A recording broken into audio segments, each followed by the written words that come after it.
Salut! Je m'appelle Nicolas Mera et je suis l'auteur du livre Les métiers les plus insolites de l'histoire, sorti chez Erol en septembre 2024. Franchement, il est pas beau? L'idée du livre est d'explorer 80 métiers dangereux, bizarres, déjantés à travers l'histoire de l'Antiquité jusqu'au XXe siècle. Et puisque vous m'êtes sympathique, voici un petit avant-goût. La recluse.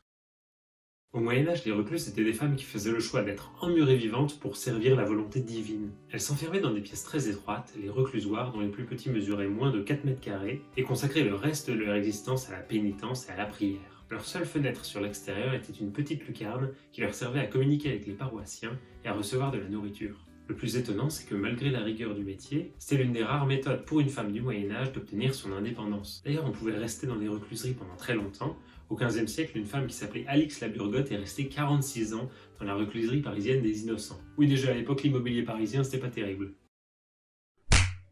Le moonshiner. Laissez-moi vous emmener à une époque marquée par la sobriété obligatoire, la prohibition. Aux États-Unis, entre 1920 et 1933, la consommation d'alcool est interdite. Et les buveurs vont tenter tant bien que mal de contourner l'interdiction en se procurant de l'alcool par tous les moyens.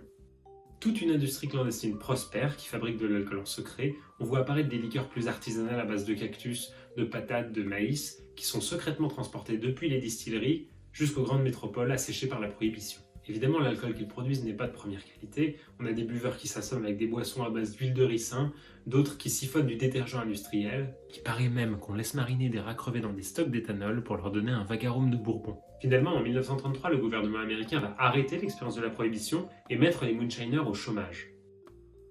Pourquoi? Déjà parce que ça marche pas. On continue de se saouler mais avec des alcools qui ne sont même plus taxés, donc l'État américain a beaucoup à perdre, et surtout parce que la santé des buveurs et des buveuses est mise en danger. Sur la période, on estime qu'environ 10 000 Américains sont morts des suites de la consommation d'alcool frelaté, et plus encore sont devenus aveugles.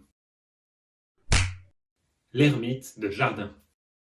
Pour résumer, l'ermite de jardin, c'est un peu comme si un nain de jardin prenait forme humaine. Je m'explique. On est à la fin du XVIIIe siècle en Angleterre, et la dernière mode est au jardin dépouillé et romantique, colonisé par les friches et les herbes folles. Des propriétaires anglais soucieux d'embellir et d'authentifier le décor vont recruter des ermites d'ornement ou ermites de jardin afin de donner une vibe méditative et pacifique au lieu.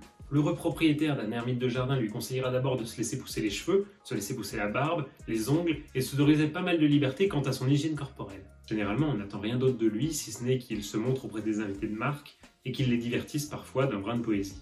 Le métier d'ermite de jardin disparaîtra rapidement, déjà parce que c'est super chiant, et ensuite parce qu'on n'a pas le droit de sortir du domaine de ses propriétaires. Qui plus est, au 19e siècle, c'est la mode des nains de jardin des vrais, importés d'Allemagne, qui prend le relais, et le triomphe du mauvais goût va éclipser l'ermite de jardin pour de bon.